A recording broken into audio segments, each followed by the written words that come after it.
Hello, friends. Welcome back to the channel.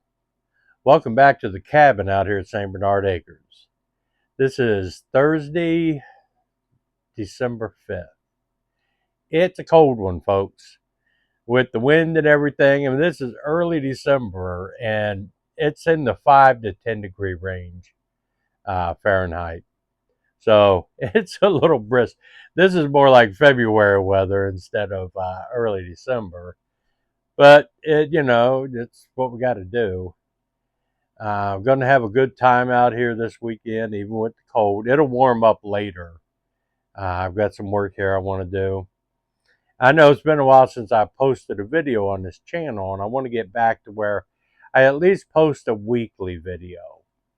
And if it's not, if it's too cold or wet to be out doing things, I can talk about things. And if you know from my other channel, St. Bernard Acres, I do like to talk. So you can check me out over there. You'll know. But something I wanted to talk about, and I don't know what got me to thinking about this, but a big thing, and it's very important today, not just from a survivalist standpoint or a prepper standpoint, but just your daily life.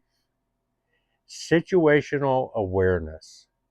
It is extremely important practicing situational awareness.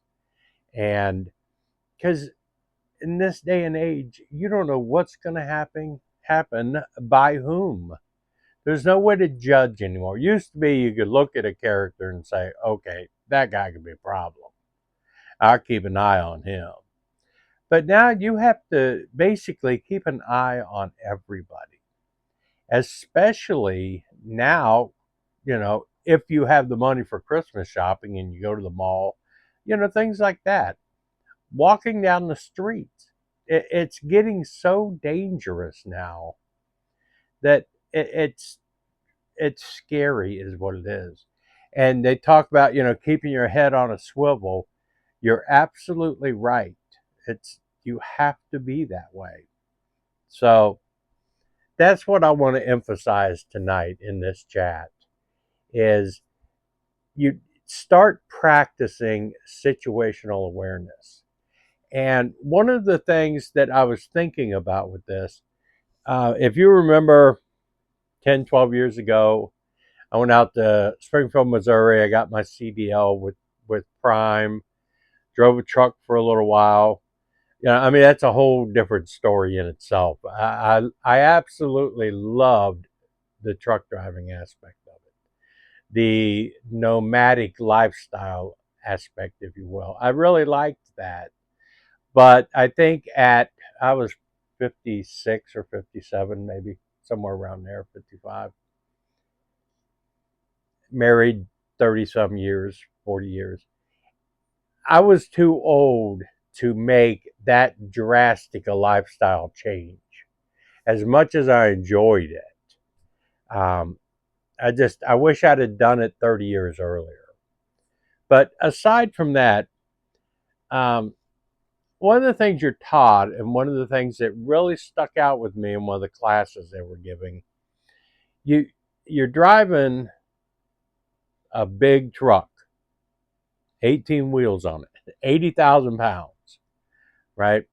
And one of the things you have to do, and they stress this upon you, is looking at your mirrors. Every 8 seconds, I would look at my right mirror and I would look, whoops, I look at my driver's side mirror and I'd look at my passenger side mirror.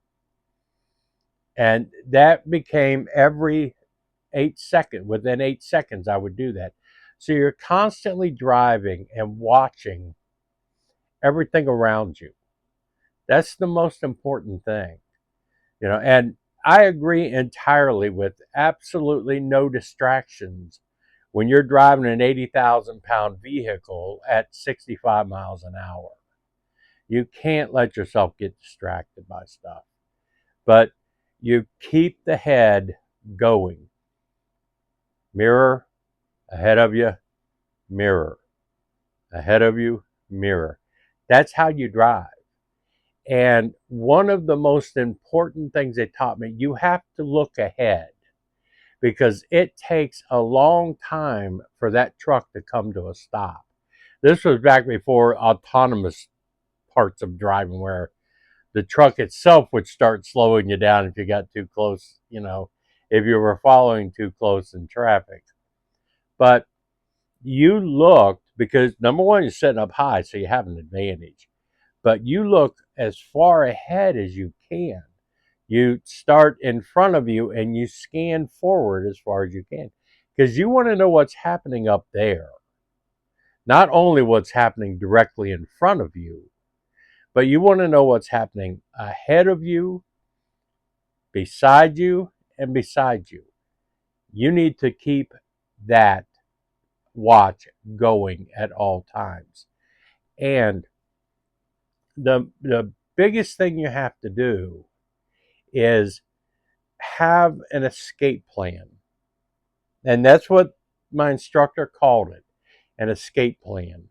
So in your scanning, one of the things you're doing, you're watching for up front what's going to happen. If something happens up in front of you, you need to know what is on your left side, what is on your right side. Do you have room to get over, to get around something that happened in front of you? Do you have room on the left? Do you have when you see something happening up in front of you that you have to react to, you need to know which side of you you can go to if you're not going to have time to come to a stop. So that to me is a prime and perfect example of situational awareness. You have to be aware of your entire situation and what is going on at all times. Now in your scan over here, and as you are moving, pivoting your head back and taking in what's in front of you, yes, some idiot could speed up beside you over there that you don't see. You can't help that kind of stuff, so I don't need you pointing that out to me. But you have to have an escape route in mind in case you need to do it as a truck driver. That's the escape route. In your real life, in your person, you need the same thing, right? If you're in a store with other people, be aware of where exits are. Be aware of where clear aisles are in case you need them. You know, in a restaurant, I know everybody likes to sit with their back, they're facing the door so they can see what's coming in. Well, there are multiple doors. So it doesn't have to be an argument who's going to sit, facing the door, because you need to be aware of all around you. If I go into a restaurant by myself, I try to position myself to where I'm kind of like against the wall, right? I can see the whole restaurant out there in front of me. You will never see me go into a restaurant by myself and sit at a counter where the entire restaurant is behind me. That I never do. I want to be able to observe as much of that crowd as possible, because you never, ever can become complacent or let yourself think that you're impervious to these problems that are going to arise. And it's really, it's I hate to say it, but it's almost become dangerous to be out in public anymore. You know, where I live, they're everywhere. They really are, and they're everywhere in the country. I'm not picking on any particular place, but you need to always be practicing situational awareness. Always be thinking about that, right? I mean, I don't want to sound like, it should become consuming to you, but it needs to be there, and you need to be thinking about it. When you're in a particular situation, you want to be where you can observe as much of the crowd as possible, because you need to be able to react. You need to be able to have an escape route in mind. And it doesn't take very long. You walk into the restaurant, you walk into the store, you walk into the bar, you scan the place, say, okay, here are the places I want to be. And as you look around, I can exit there, I can exit over there, I can hide behind this if I need to, right?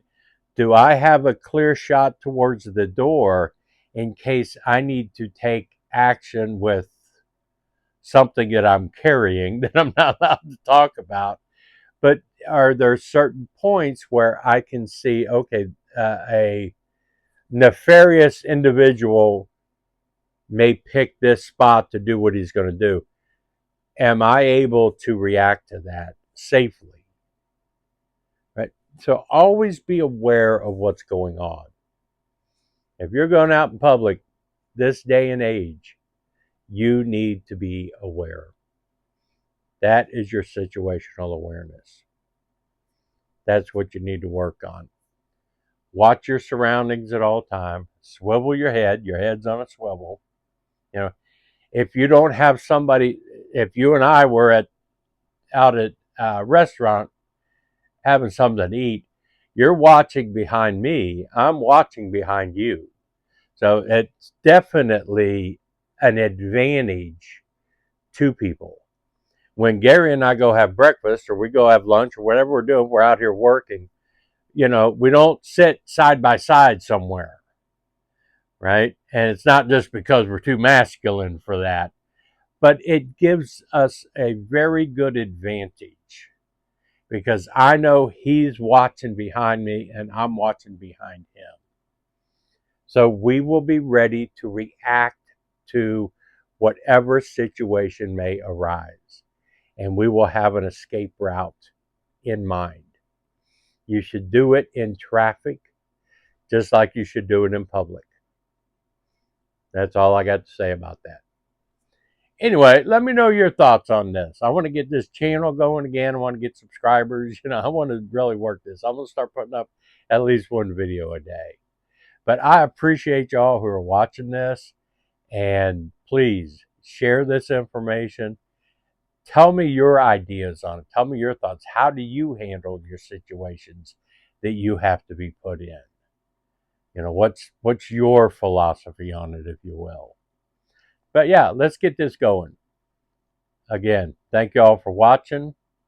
Remember to give me that thumbs up and comment, comment, share, whatever. You know what we need here.